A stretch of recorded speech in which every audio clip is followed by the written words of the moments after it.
Let's hit it.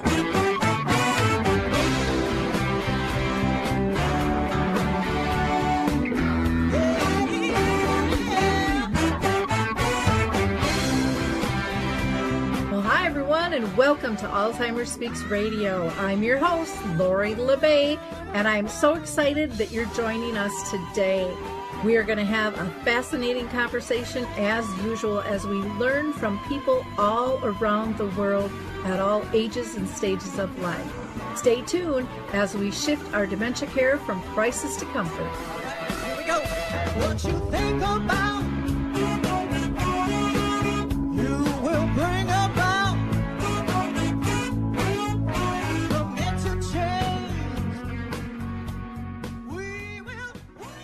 Well, hi, everyone, and welcome back to Alzheimer Speaks Radio. If you enjoyed the opening music, it's called Clarion Call by the Mark Arneson Band featuring Maya Dore, and you can download that on any of your favorite music platforms. For those of you that are new to Alzheimer Speaks Radio, we are about sound information, not just sound bites, and our goal is to raise all voices, big and small, regarding this disease, because we all have an impact. Now, we're going to have a really interesting show with a fantastic woman.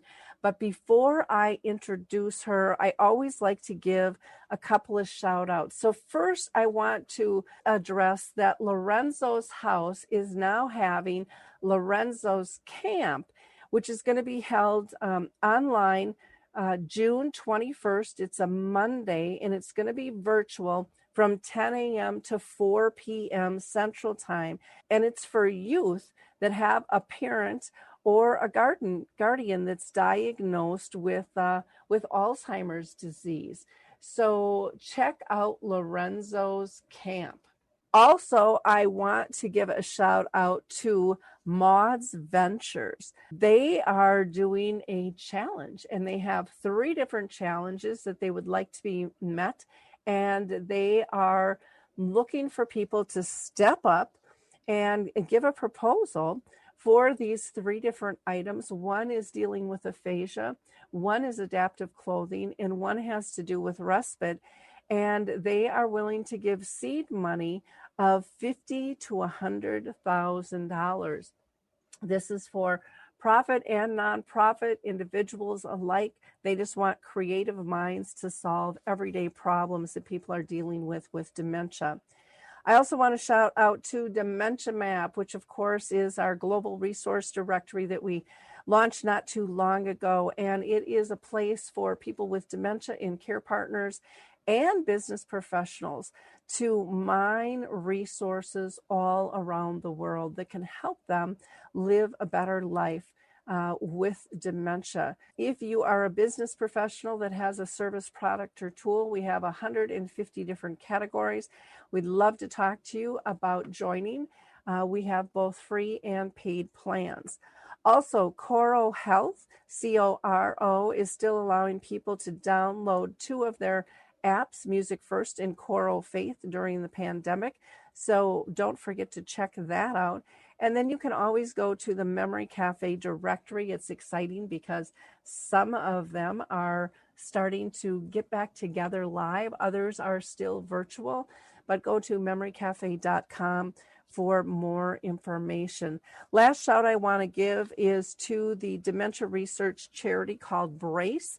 On November 2nd, they are going to be doing a Dementia Global Challenge, and they have a wonderful conference lined up called Together for Dementia, which I am so lucky that I will be one of those speakers. It's very simple to sign up. In fact, they have an early bird ticket of only $10, and that is euros. So you can go to www.buff.ly/3F5PFUY for more details. So we're going to hear from the footbar walker, and we will be right back. Introducing the life-changing Footbar Walker. I'm Peggy from Danville, Kentucky, and I'm 91 years old. The Footbar Walker revolutionized my care of George. It absolutely benefits the patient and the caregiver both, and that's the beauty of it. It's so easy to use. It folds up just like a dream. I got it in and out of the car without any effort at all. The saving that I made from having to put him in a nursing home came to about $192,000. Does someone you love use a walker? Do they struggle to get up from a seated position? Are you a caregiver dealing with physical pain and stress as you help your patient? The Footbar Walker was designed to assist not only the patient, but also the caregiver. Patients have more control standing up, and no lifting from the caregiver is required. See how it works at thefootbarwalker.com. That's thefootbarwalker.com. Peggy, would you recommend the Footbar Walker? Do I ever? I would not be in the health that I'm in today at this age had it not been for the Footbar Walker. Well, we are back, and I am so excited to introduce you to Reverend Jeanette B. Jordan, who is the founder and pastor of Journey to the Cross Ministries, a multi-denominational church established in 2009 in the Chicago Heights area of Illinois. Reverend Jordan, also known as Pastor J, also co-hosts a Women of Faith caregiver support group, which is sponsored by the Alzheimer's Association of Illinois. She has been married for 58 years to Robert A. Jordan, who was a physician, and he's actually a retired pediatrician who now suffers from Alzheimer's and dementia. And this has turned her into a powerful advocate. But she helped her husband write his book, From Suspenders to Stethoscope, the Dr. Jordan story. And it really is one of those from poverty to the palace and really creating your life. And it's quite a beautiful book. And we are going to have a wonderful conversation about how Pastor Jay has dealt with the love of her life and his dementia and how that's affected her life, her family's life, and her mission going forward. Well, Pastor Jay, I am so excited to have you with us today to tell your story and, you know, your experience and what you're doing in this space is just pretty amazing. So thank you for taking the time to be with us today. Thank you for having me. I appreciate that. You know, I always ask every one of our guests if they've been personally touched by dementia. And of course, in your intro, I kind of touched on that, but I'm wondering if you could give us a little background in terms of when you started seeing signs with your husband. You know, how long have you been living this journey? Okay. Oh, wow. Let me tell you, I sit back and I ponder, when did I really notice some definite changes in his character and his personality? And although it was very evident in 2015, I go back all the way to 2012 when I think I first started seeing changes in his characteristics. I mean, changes in the way that he reacted to things. I had a daughter back in January of 2012 whose husband committed suicide. And that was very devastating. I mean, that was something catastrophic. But my husband did not react the way, when I go back and think about it, he did not act the way that I thought he would. He was not real sorrowful. He wasn't real embracing. He was just so cool about it. And then I denied that maybe it was because he's a physician and they're taught how not to get so personally involved. But then I said, but that's our family. That's my son-in-law. That's his daughter. And so I just put it on the back burner.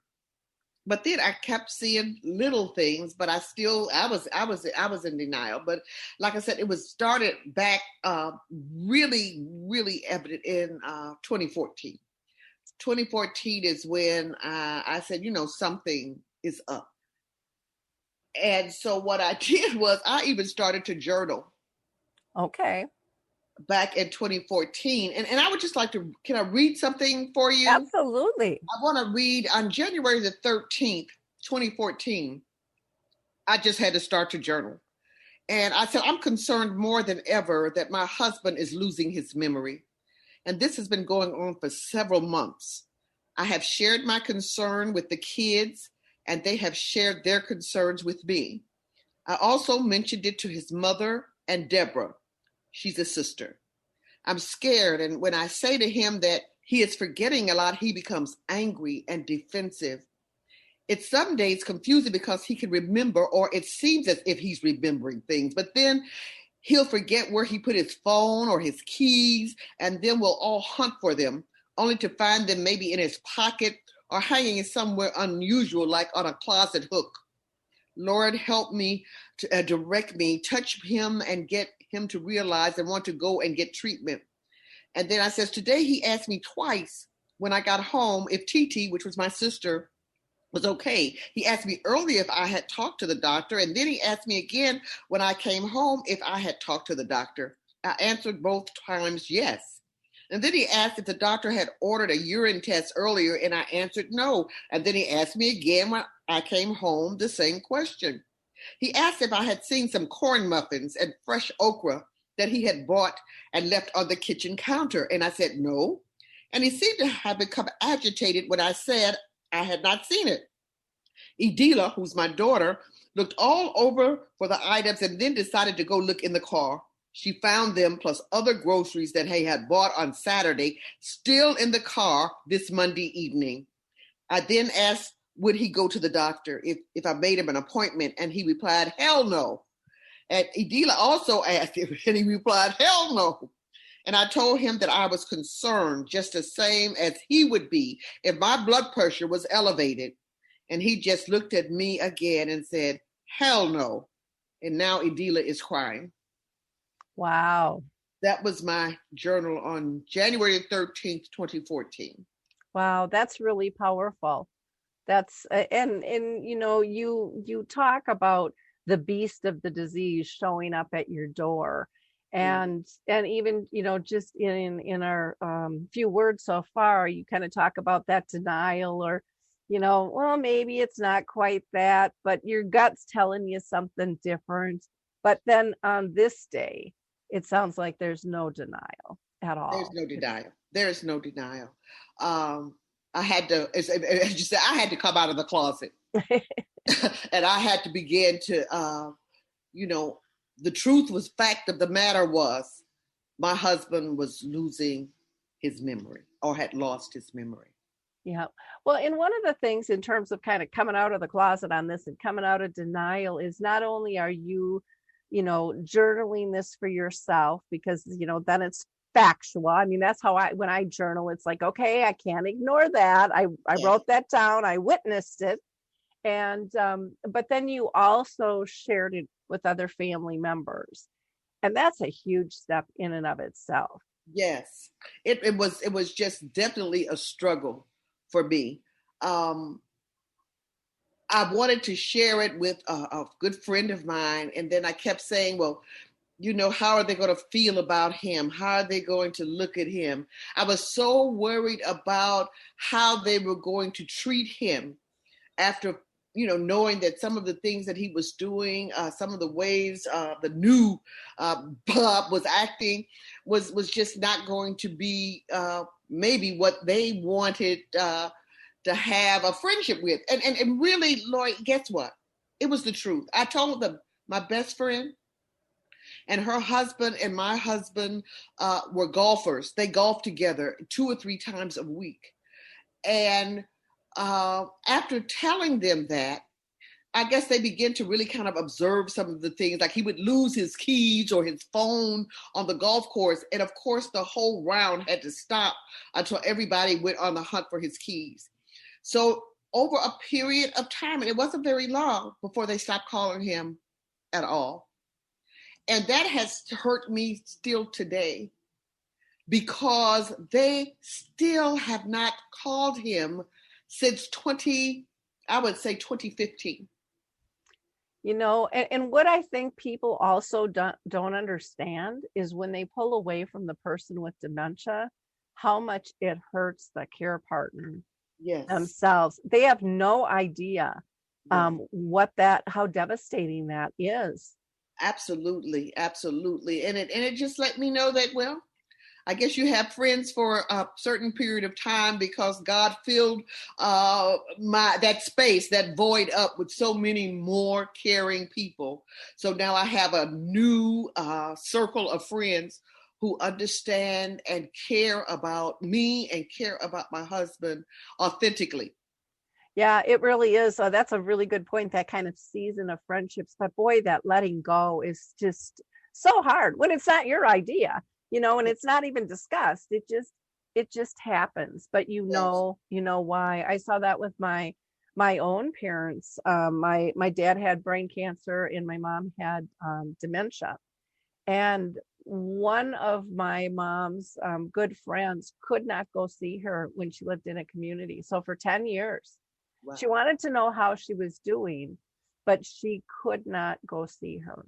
Wow. And I found that just fascinating. And then, during one of our conversations, found how fearful she was. Because when I showed her a picture of what I saw as a pure moment of joy, she saw my mom disheveled and uncared for and started accusing me.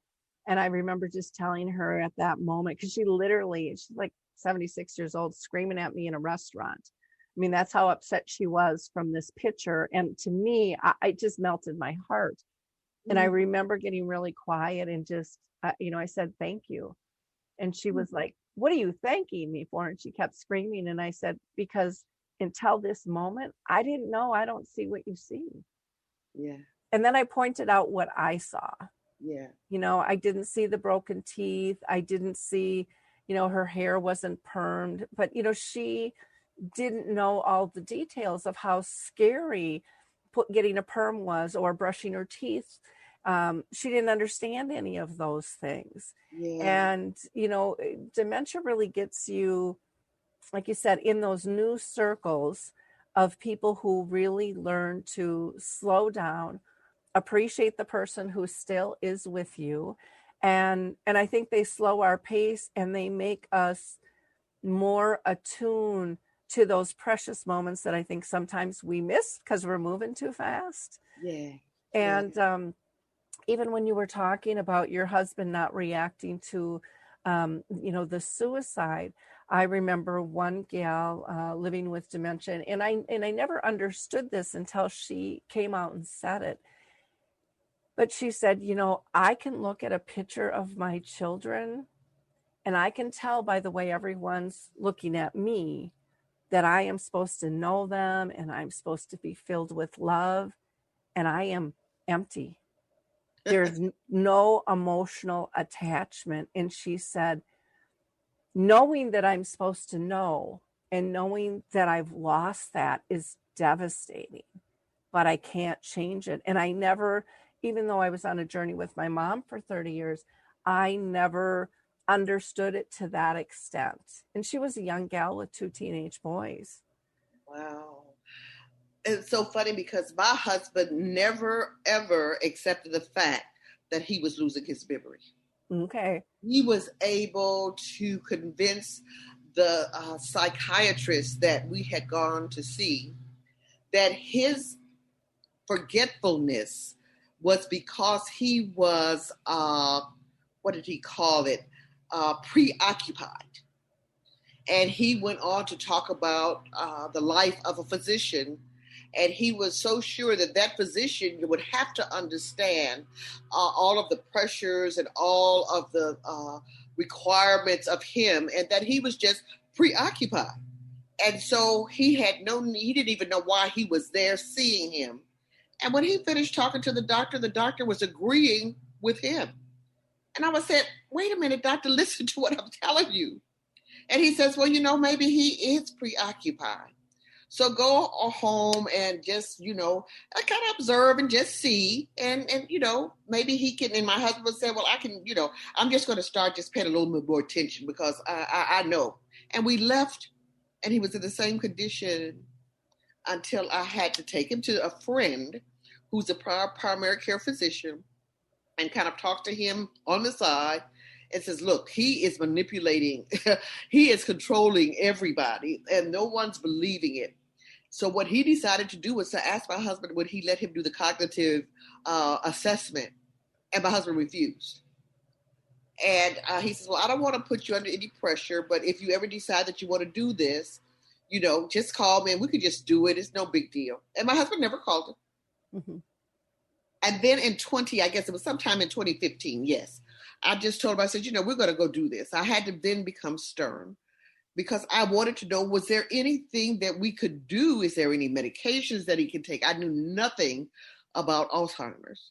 And so we went to the University of Illinois Neurological Center, and where he was angry with me, but he went along, and he sure cursed out the doctor and everybody that was assessing him. But when they gave him the cognitive assessment, surely that's when he was diagnosed, because they asked him, I can remember, they says, okay, doc, what year is this? He said, who the hell cares? Or they said, who's the president? He says, well, let me see. I really don't keep up with that stuff. And I think he probably said something like Kennedy. And, and so the assessment went on. And so he was definitely diagnosed with dementia. So it was just really, really hard for me to see that I could not convince him, or he would not accept the fact that he had dementia. And so we could never even talk about it. Well, in part of that, I have a couple of comments, but one is, how he could manipulate things, which I think is very typical. My mom had really high social skills. And I mean, even when she was in her, mid tipping into late stages, the nurses would say, how does she know everything that's going on? And I'm like, she was a great eavesdropper when she was younger. And that is a skill she has not learned, or she hasn't lost. And, and then when you add the intelligence factor in there, being a doctor, when you add, well, those all seem reasonable. And just probably the doctor not even realizing it, like a friend. Yeah. Well, if it could happen to him, it could happen to me. Yeah. And so then that denial kind of steps up and they give in and go, okay, because there's such great fear. And for your husband, just in terms of even the years of knowing about dementia, knowing there's nothing really they can do, there wasn't a whole lot of support. So he probably knew inside, if this is me, this is, and the stages were very negative. Just even in the last 5 years, we've come a long, long ways in terms of our dementia care culture. But for many, many years, people thought, dark, dingy, no communication, you're going to be in a wheelchair, no one's going to come to visit, you're not going to be well kept or cared for. I mean, those were the images people had stored in their heads. Of course, and especially in the African American community, that it's just a no-no. It's a taboo. You don't even talk about it, and you sweep it under the rug, and there it stays until your loved one go and makes heaven their home. And so, and that's one of the things that after realizing and him being diagnosed and me and accepting that I wanted to be a voice, I wanted to be a voice so that we can at least maybe some families can slow down the process. There's no cure, we know, but you may be able to get the help to slow that process down. Yeah. Well, my mom lived with it for 30 years. And I think she lived that long because she was so socially connected. Yeah. She still felt purposeful. And so, with a lot of different cultures, it's not spoken about. And, they kind of try to take care of it as a family. And yet anyone who's gone through this knows how difficult it is as a family to be able to handle this, because it's Lori, weary. I'm sorry. I just wanted to say, though, I'm kind of skipping around here, but, we have this faith-based caregiver support group that Michelle Mason and myself host every fourth Saturday via Zoom. And I have so many people in my community that I've reached out to that says they wanted to join us because they needed, even the caregivers, they needed help, they needed tips, they needed resource information, all of those things. I have over 100 people that I have in my database. And then every fourth Saturday, when we get ready to go on, and you never know who's going to show up on the Zoom platform, put on, invite people into the Zoom. There's one African American, and the rest of them are Euro American. So I'm saying, okay, you've asked for the help. We need to give you the information.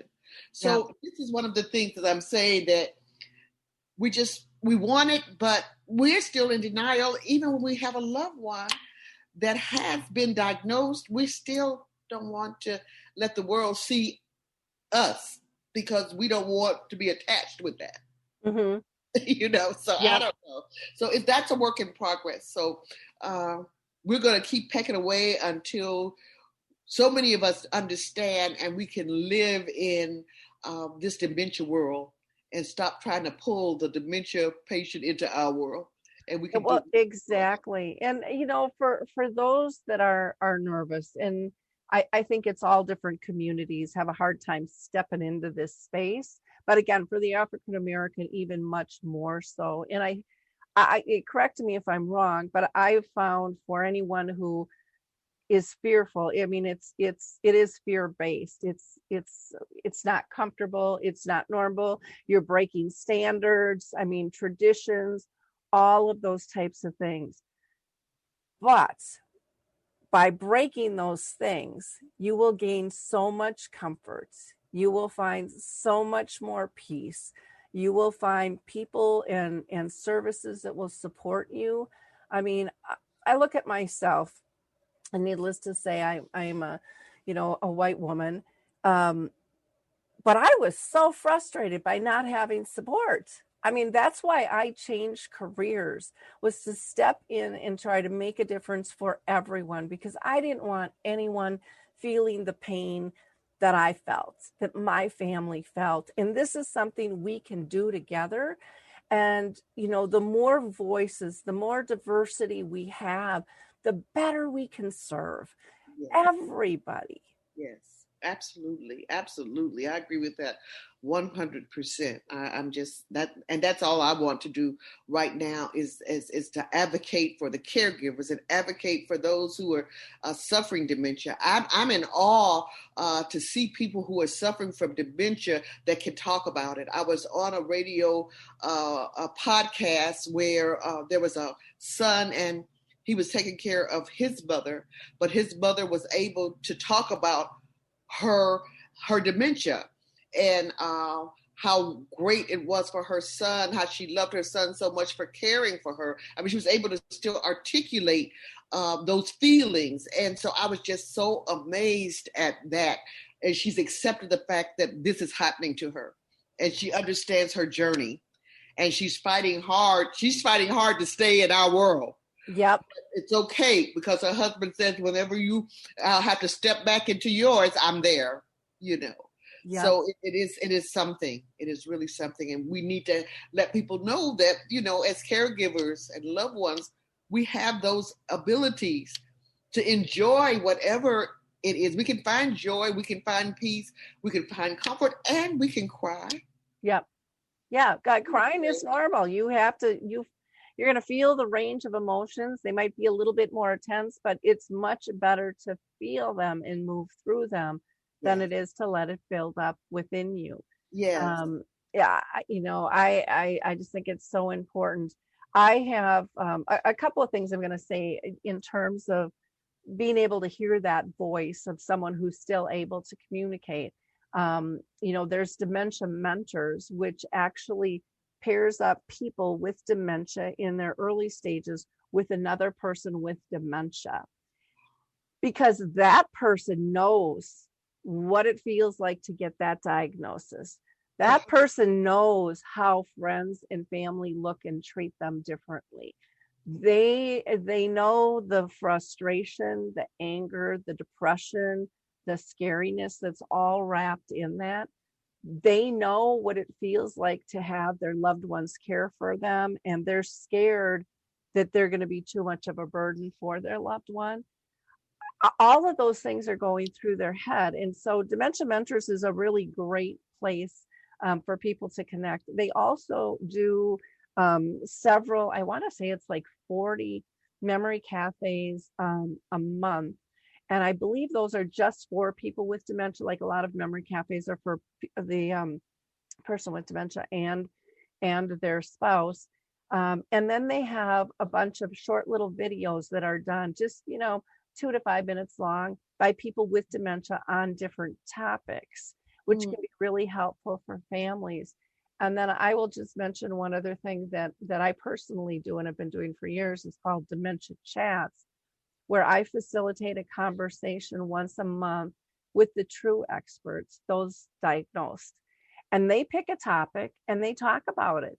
And I just facilitate it. But, what I love about the group is no matter how frustrated they are with a topic, they always come up with solutions, or they always come up with things they see are working and they wish more people would apply, or how to communicate with them, or talking about planning for end of life, or talking about someone in denial. How do you deal with that? Because they have all been there.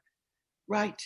Absolutely. And so there's so many beautiful, beautiful things that are out there. And I love your Women of Faith group, because I just think that is a beautiful base to give people. Yeah, I thank Alzheimer's Association for asking Michelle and I to facilitate that.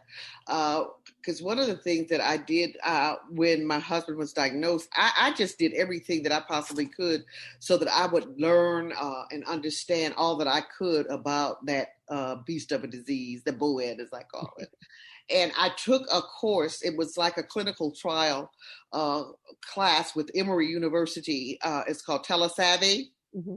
And this is where they teach caregivers how to care for their loved ones, how not to leave them sitting in that wheelchair as though they're vegetables, how to let them participate in the housekeeping, or how they let them participate in a game night, how to let them set the table if they love to cook, give them something safe to do so that they still feel valued, and hold a conversation with them where that conversation may go left, but that's okay. My husband right now continues to be the physician. I don't know if I've mentioned that we did have to place him in a long-term care facility for his own safety and the safety of the family. He became so agitated and so anxious that he was just a threat to himself and a threat to the family. He was leaving home. He left home a couple of times. One time I did not know where he was. And of course, that's the most frightening experience ever, to come down and thinking your husband is in the kitchen and find out he's nowhere to be found. And having that call that 911 to say, my husband has dementia. Could you please find him? And the anxious moments seemed like days to me. It was probably only 15 minutes before they found him. And just to see your loved one come back with his hat, his pajamas, and a house coat, and had walked about a mile or so to the store and not even realizing, what he's doing. And with those types of things caused us as a family, my children and I, to decide for his safety and ours that we would look for a long-term care facility. But I said all that to say is that the long-term care facility where he resides is absolutely awesome. They allow him to be Dr. Jordan. They have given him a stethoscope. He has a lab jacket if he wants to put it on. He walks around. He's not touching anybody. Of course, they would not allow that. But he's talking to people and ask them what he always asks: do you have a fever? Well, does your knee hurt? Take an aspirin. Or he's still doing that, and that makes him happy. When I call him, and we have a call every Friday, they do a duo chat. First thing he'll ask me, how you feel? Do you have a headache? And I just said, no, I don't have a headache today. And I took my temperature like you would tell me, and it's 98 points. So I feed into that because that's making him happy, and we can then communicate. Well, and what people, I think, sometimes just totally overlook is when they're happy, you're happy. Absolutely. You can breathe. You're not worried. Where is he? What's going on? That there's discomfort or discord. And people overlook that way too much. I think I love that they gave him the stethoscope and the jacket. I think living with purpose is critical to everybody at every age. And we have to look, we have to identify the differences to know how to care for somebody at all ages of life. But we have to get back to the similarities of us being human. Absolutely. And what makes us tick and what we build our relationships on, is so important. And I think sometimes when chronic disease hits, we get so focused on it's different, it's changed, nothing will be the same. And we give up our whole life that we loved to the disease when we can still have that. It's going to look different, but if we look in the mirror, we look different than we used to look too. Absolutely. We've all changed. Yes. And I'm just embracing I know what the changes are going to look like. And I think that's why you have to educate yourself.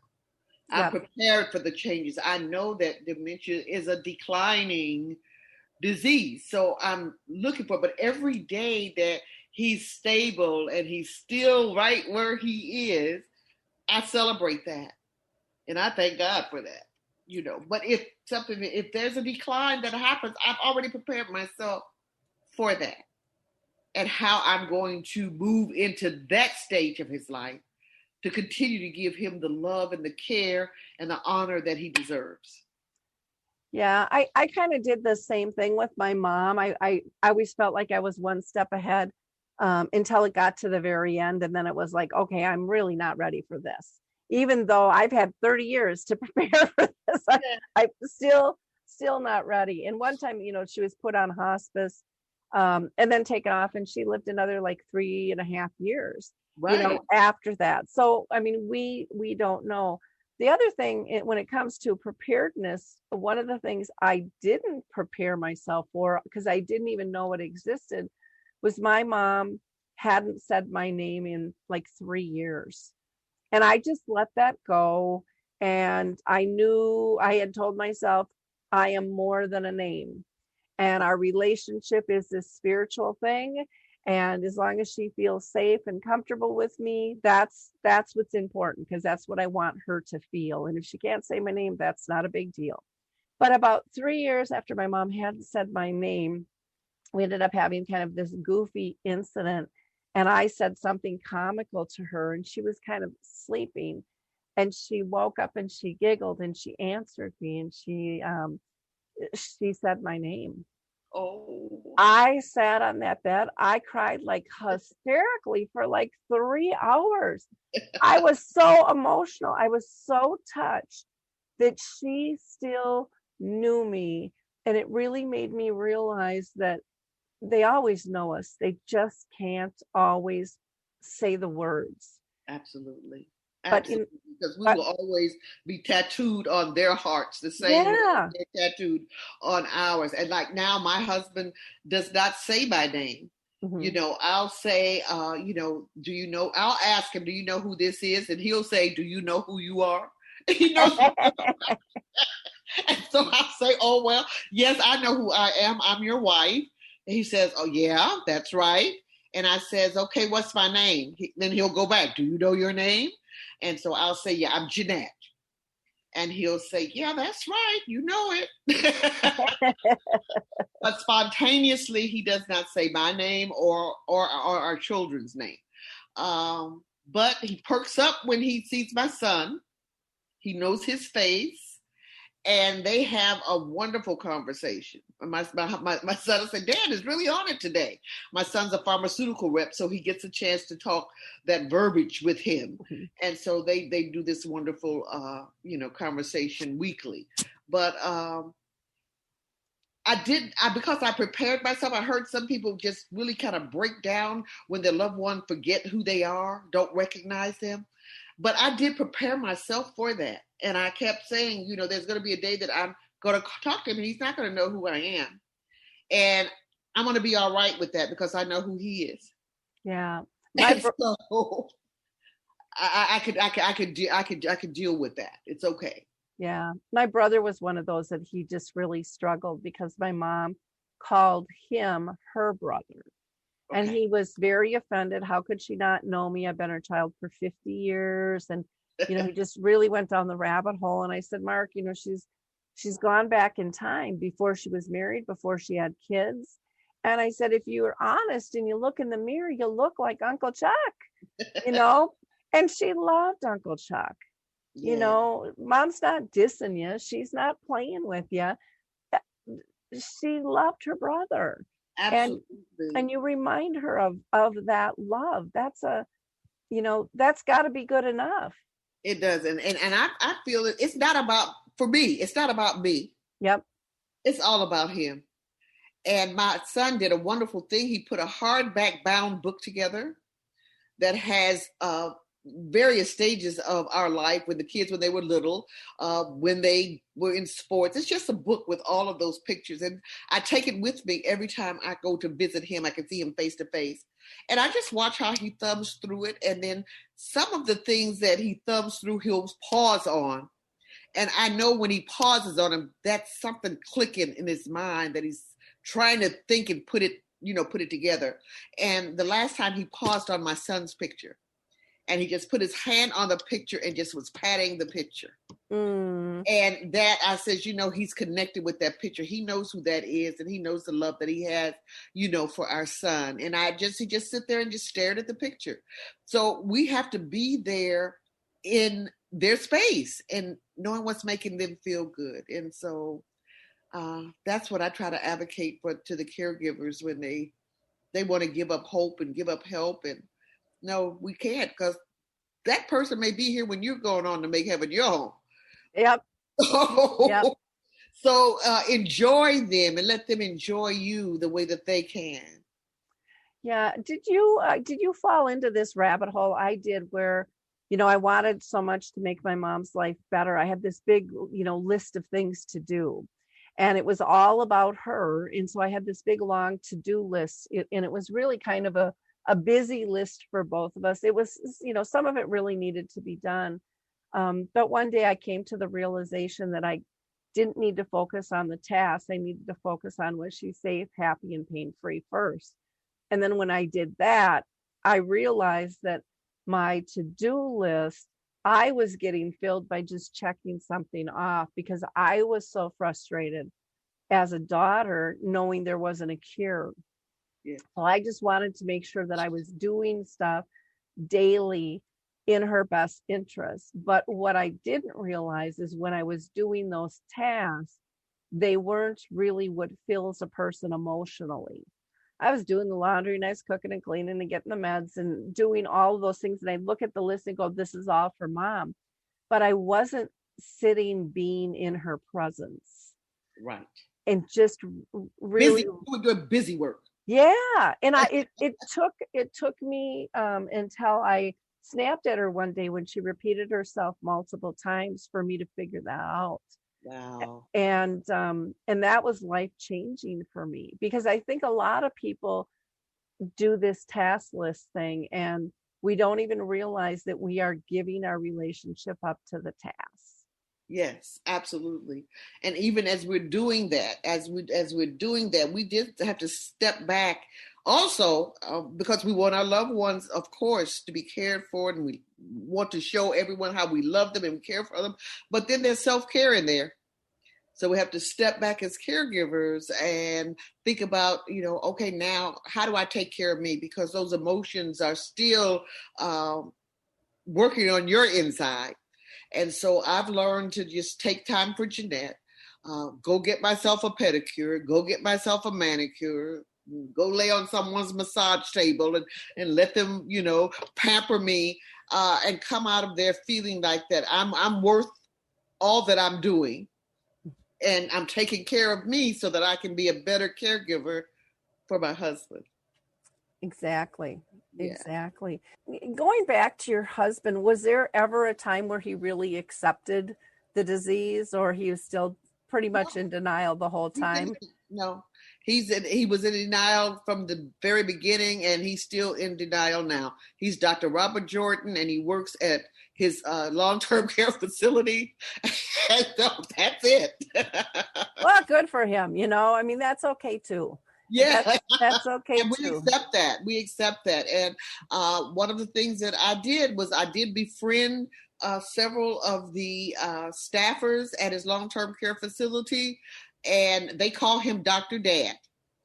And I send them little gifts, and they call me Nani, like my grandkids. And they really care about him, and they give him all of this love that he needs. And so it makes me feel good about where he is and the care he's been given.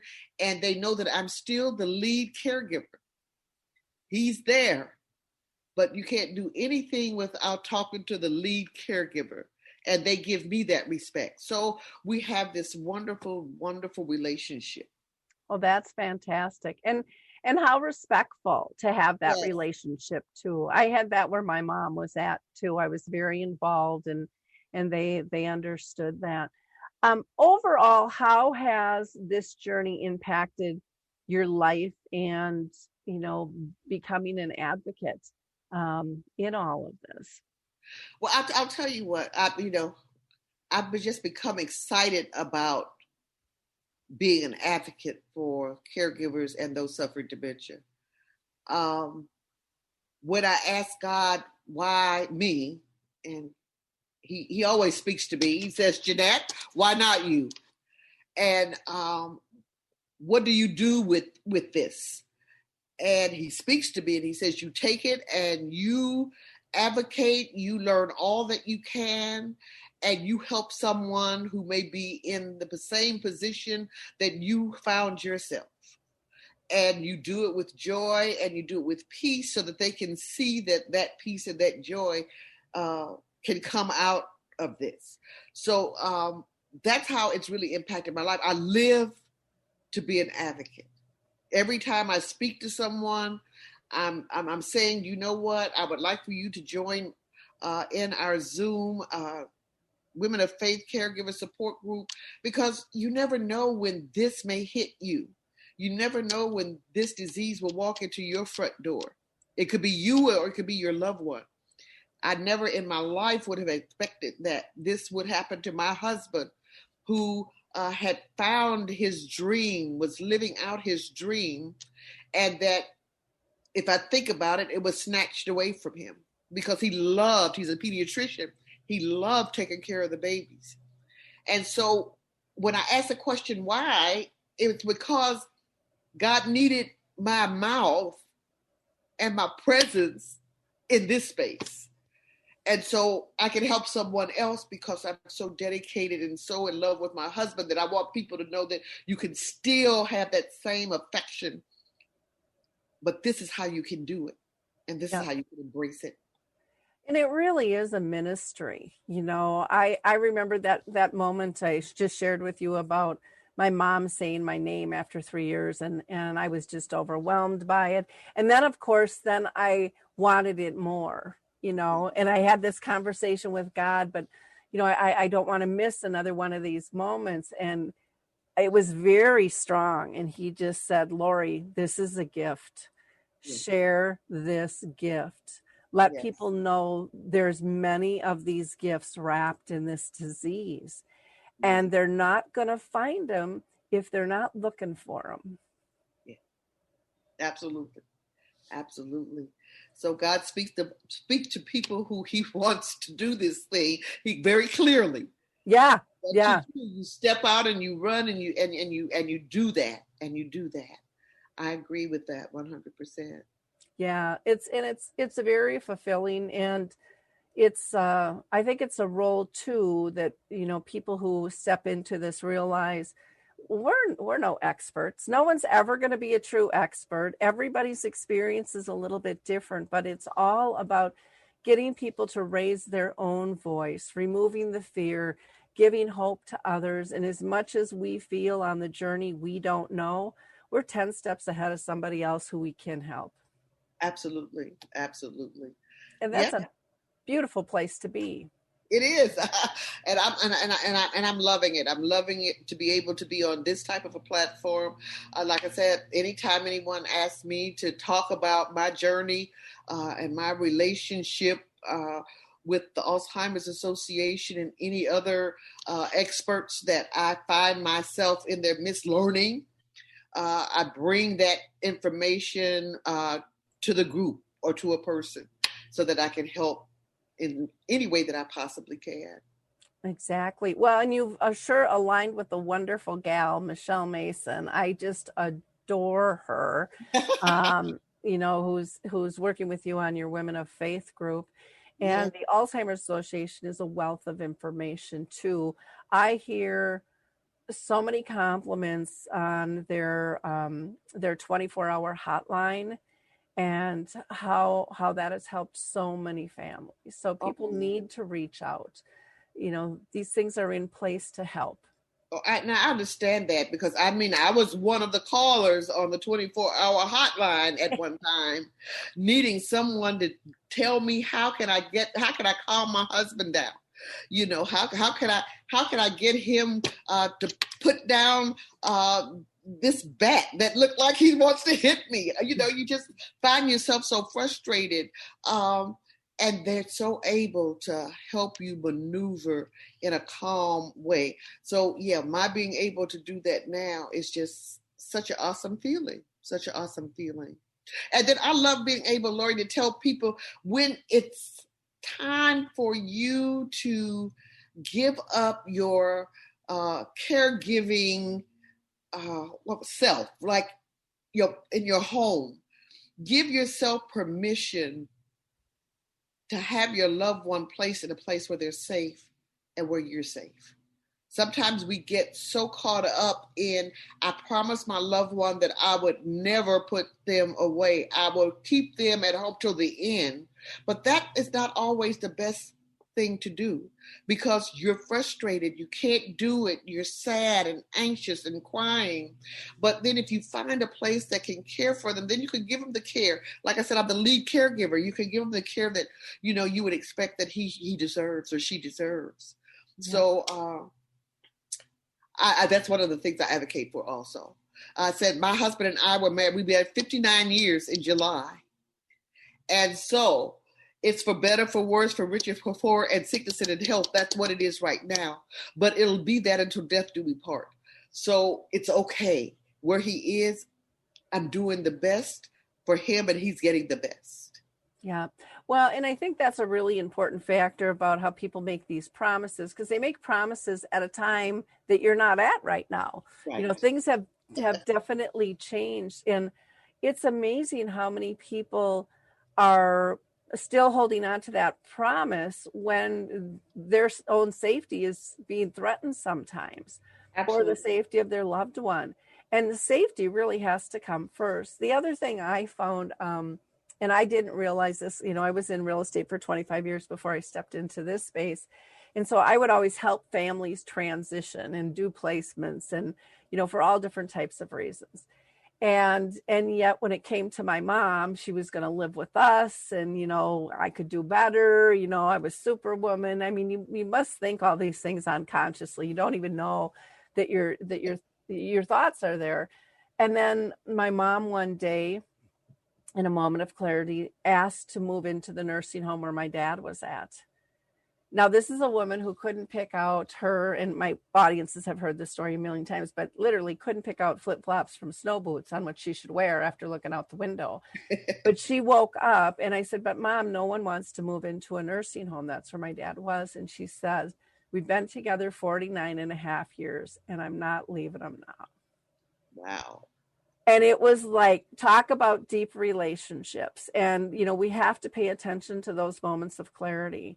And I saw that several times throughout my mom's disease, just these moments of amazing, amazing clarity. One was another time was when I was struggling to update all of her do not resuscitate and all the papers and stuff, because she had been living there for 10 years. And they're like, well, it's time, we need to update these. And my mom's sleeping in her wheelchair. And the nurse and I are sitting on her bed updating this stuff. And we had all these conversations, and I knew I was doing the right thing, but it was coming towards the end, and I was getting really nervous and sad. And as much as I thought I was prepared, I wasn't. And I remember, I'm going to cry. I remember asking my mom in her dead sleep, going, Mom, is this really what you want? Did I do the right thing? And out of a dead sleep, she turns her head, has this big smile on it, and she just goes, yep. And then she went right back to sleep. But she knew I needed to hear that so bad. Validation. Oh my gosh, and it was like, okay. She calmed me down, got me centered again. But it was just, in those emotions, you're going to have those roller coaster of emotions. That's normal when you love somebody. Oh, absolutely. Because I have them, I'm a strong person, but there are times that I sit right in this space that I'm sitting. And I realize that my husband of 50, it will be 59 years, is not in this house. Yep. I go to bed back in that bed that we've slept together for 58 years, and I'm back there by myself. I look at my family picture that's on the wall, and I see a whole different life that I've experienced. And it makes tears come to your eyes. Yep. But I mean, these are the precious memories too that God has given us, that we can go back and we can journey back there and just roll it on forward, because God only knows the plans he has for you. Jeremiah 29:11 is my scripture to go to. God knows the plans he has for you, and it's not to hurt you, but it's to prosper you and to give you a future. So, and the future is making heaven our home. So I use that to keep myself, like you say, keep myself centered. Yep. I continue to do the work that I do. Well, and one of the things that I learned during this journey too, that helps pull me out of those times where I get down and sad is to know that you can't have great loss without great love first. Yeah. And that's a gift so many people don't have. And so I when I get kind of down, I say to myself, how lucky am I? How lucky am I? Absolutely. Absolutely. Yeah. I wouldn't take anything for this journey that I'm on, because, it's good. My life has been good. And because my husband and I loved one another and still love one another, I thank God for that. Beautiful. Yeah. Now, you have actually written a book with your husband, From Suspenders to Stethoscope, the Dr. Jordan story, a journey of his life, basically before Alzheimer's. Is that correct? Yes, absolutely. And this is what what would you say, advocate for this book, because this book gives, it empowers one to follow their dreams, no matter what rung of the ladder they may find themselves. Dr. Jordan came from a family of poverty. And after we were married, he just thought about all of those things in his young adult life. And he thought about his sister who had asthma, who died from an asthma attack. That was one of the nudges that he had to go to medical school. And it just tells about the journey of a person who, you don't have to be a scholar in order to get an MD degree. It's an inspirational story that just an average, everyday guy who married an average, everyday girl. And we had this wonderful family, and we walked together so that he could realize his dream. And I think it's a wonderful love story, and it's a wonderful story that helps you to understand that you can go from poverty to the promise of the palace. And even though it ended, it's still part of our journey. And so, yeah, from suspenders to stethoscope, the Dr. Jordan story tells you all about our life, the ins and the outs. That's beautiful. I'm so glad that you captured that legacy. And, you know, with that kind of belief, no wonder he didn't want to accept dementia into his life, because he accepted only what he wanted in his life. You know, the love of his life, his family, his practice. Yes. And he's still living fully, it sounds like. But I think, you know, he's whole. He's still whole. And then I'm journaling, doing all this journaling, and I'm leaving it here. Even if I'm not here, my children will be able to maybe write a sequel to this. It'll be, you know, life during Alzheimer's and after, or life after suspenders to stethoscope. I don't know. But it will still be an extension of a beautiful story. It'll be the climax of our life. Very cool. I love that. Well, I appreciate you spending so much time with us today. Is there anything that we didn't cover that we should have covered? No, I think we covered everything. I really, really do. I think that if people want to be a part of our Women of Faith caregiver support group, they can join us every fourth Saturday of the month at Women of Faith 007@gmail.com is where they can email us and ask us for the Zoom link, or they can go on alz.org, alz.org, and they can register for that support group meeting. We're on from 2 p.m. until 3:30. So our next meeting, I think, is on the 22nd of May. Okay. And then I want to say, if anybody would love to read about the Dr. Jordan story, they can get that book of our love life from thehotreads.com. And they can order Dr. Jordan's book, thehotreads.com. Wonderful. Well, thank you so much, and for all you're doing. It's so beautiful to connect to other kindred souls that just see life with dementia as still a wonderful life. I mean, there's still a lot of beauty here. Absolutely it is. And I thank you for all the work that you're doing. You are just so amazing and so awesome. And if there's ever anything that I can do for you to help you empower someone else, I am here for you. Thank you. Thank you. Thank you. We're just, we're all in this and we're better together. That's just the bottom line. Yes. And so hopefully we can reach more people to step into this space and be able to give them comfort and empower them to live well and graciously with this disease. Absolutely. Wonderful. Thank you. Thank you so much. For our listeners, I hope that you like, click, and share. You know, it's so important for us to all connect. We all have a story to tell, every single one of us, about our journey. And we shouldn't be shy, because somebody else can learn from us. And we can always learn from others. And that's how we move forward faster, by making more progress. But, you know, we can't make changes if we're not told what the needs are. And so become part of the movement and make a difference.